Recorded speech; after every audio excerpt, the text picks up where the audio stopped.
Hello there guys, welcome back to Younes Talks Football, welcome back to a brand new video. I hope all of you are doing well today. Double upload day, you're getting two videos. This initial video is the first one of the day, which is giving my reaction to the Champions League draw, as well as a little thought on the Europa League draw, because about, what went down last night and what's going to happen, I'll give my 2 cents. But that's the first video. Later on will be your preview for tomorrow's game at Stamford Bridge between Chelsea and Everton. Sean Dyche's Everton rocks up to the bridge looking to park a building, not just a bus or a plane. So we will wait and see how that's going to turn out. I will give you my thoughts and what I think is going to go down later this evening for the second video of the day.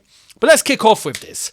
The Champions League quarter-final draws are now done. We now know who we are facing. Every single team that remains in the Champions League now knows who they are going to play in the quarter-final.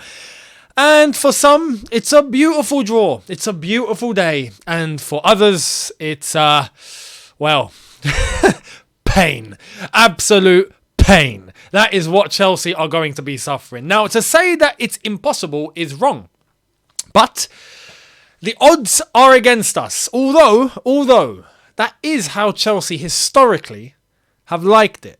We like when the odds are against us. Now, albeit some people might think, yeah, you know what, times have changed, mate. It's not the same Chelsea, that can perform under immense pressure.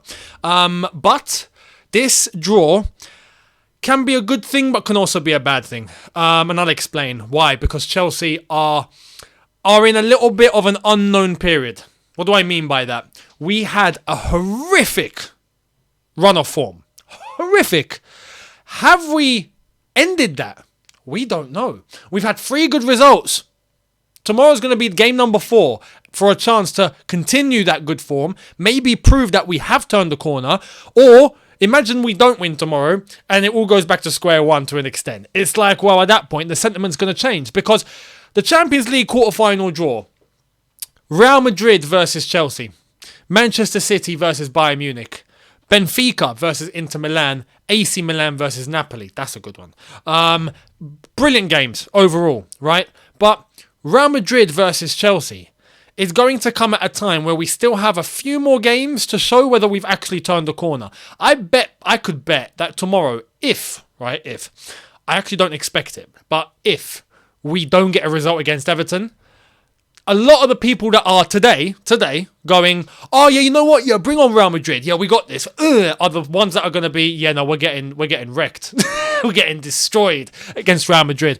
So we have to be realistic, right? I'm going to try and come as realistic as possible. Can we beat Real Madrid? Yes, we can. Will we beat Real Madrid? That's not to do with Real Madrid as far as I'm concerned. We already know what Real Madrid are about. We know what they're going to bring. We know what they have.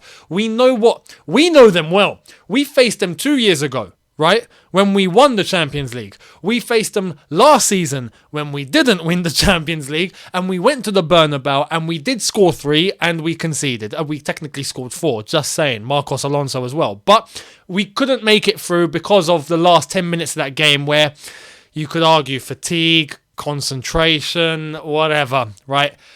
This season, we face them again. But we've seen Real Madrid against Liverpool. You see what they done to them at Anfield. You could argue that was Liverpool's fault more than Real Madrid. You could argue that was Real Madrid more than Liverpool. But in terms of what Real Madrid will bring with Benzema and with the team that they have all together and Carlo Ancelotti, we already know. I'm scared of us. I'm scared of Chelsea. I don't know what Chelsea are going to show up. That's my problem. Historically, I've been like, yeah, I know exactly what we're going to bring. I know exactly what we're going to do. It's the opponent that worries me. This time, I know that Chelsea on their day, especially with the team that we have, on their day, right? If everything is working as it should, we beat Real Madrid. I will tell you that now. We beat Real Madrid, especially with Kante back. We beat Real Madrid. But I can't say that the Chelsea that's going to rock up in this quarterfinal is going to be the Chelsea that we need in order to beat Real Madrid. This is what I'm concerned about. I don't know if we've truly turned the corner. That's my problem. If we haven't turned the corner, you can forget it. You can forget it, mate. The Dortmund game had enough nerves, right? The Dortmund tie had enough nerves. You know, we came into the second leg 1-0 down against Dortmund. You think about coming into the second leg 1-0 down against Real Madrid, you best believe you have Mount Everest to climb. right? Let alone more, because Real Madrid, you know, it's tight. But if we have turned the corner, if we do get a result against Everton, if we go to the international break, if we come back and we get another result, and then we get, I think we got Real Madrid, I think we've got 2 games after the international break before we play Real Madrid, if I'm not mistaken. I will see. But this is what you have to bear in mind. If we have, in fact, turned the corner, if the spirits are lifted, if we finally have a system that's in place, that's working, albeit, yes, maybe people are going to argue and say, it's the back 3, it's Thomas Tuchel's system. It works. I don't care. It works. As long as we're utilising that and we're getting results from it, cool. If we get a system in place that is breeding results and getting players to play and getting Graham Potter a certain level of confidence for him to know how to guide this, and we actually play how we're meant to, we can beat Real Madrid. But it all depends on the games coming up. That's what's going to tell us if we go into that game with belief or not. Some will argue you should always have belief, but you should have some realism. This isn't Accrington Stanley, all due respect, we're going to face. This is Real Madrid. You know, as I've said, we thought Dortmund was hard enough. Or we thought, well, in the end, we were like, no, you know what, Dortmund weren't as hard as we thought it was going to be. Albeit, that's fantastic. But Real Madrid are a different beast, different animal. You could see, look, 5 at Anfield is something that you have to take seriously, right?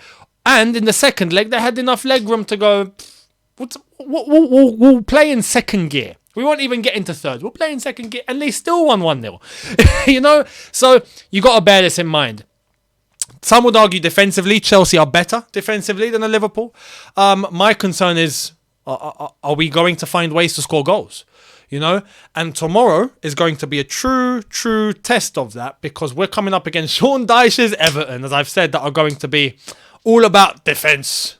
Come get past me, mate. You ain't getting through. That's what we're going to have to deal with tomorrow. Low block, eat your heart out.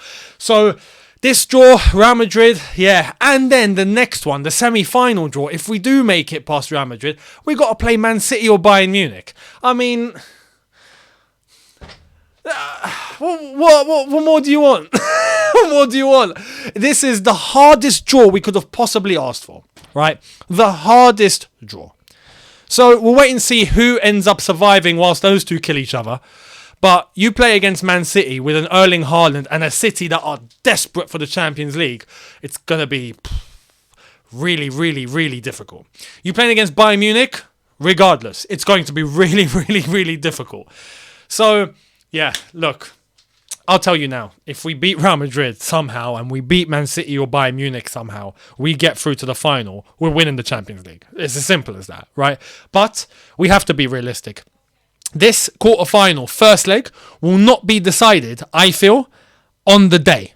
It will be decided with the games that are before, to show us, or to show themselves, what Chelsea have we turned into, what Chelsea are showing up for this first leg quarter-final. Because if it's the dodgy Chelsea that, you know, can't seem to get a goal from anywhere, can't seem to score from anywhere, can't seem to create a chance from anywhere, can't hit a barn door, and concede sloppy mistakes, then best believe we're getting destroyed, right? If we actually have picked up form and we have found a way and we are starting to build on it and we can actually start bringing momentum, we can beat Real Madrid. So it's all about the build-up. The build-up will tell us the answer. And if we go into that quarter-final, let me put this out there as a last moment. If we go into that quarter-final looking at our form and we're winning games and we're confident and we're looking good, at that point, I'll be telling you, we're going to beat Real Madrid. But we need that first. I can't tell you now we're going to beat Real Madrid. It's just not feasible. It's just not feasible. So we'll wait and see. The other games, Man City, Bayern Munich, that's one hell of a game. Finally, Man City have a hard game. Finally, Man City with a hard draw. Who would have thought it, eh? I mean, it just never happens. You know, I was expecting Man City to end up playing Inter, if I'm being completely honest, or AC. But they got Bayern Munich. Happy days. Benfica, Inter Milan. I expect Benfica to go through there, which would be absolutely insane considering a Portuguese team in the semi-final of the Champions League. Not been done for... I'm trying to remember. When was the last time that happened? I can't remember.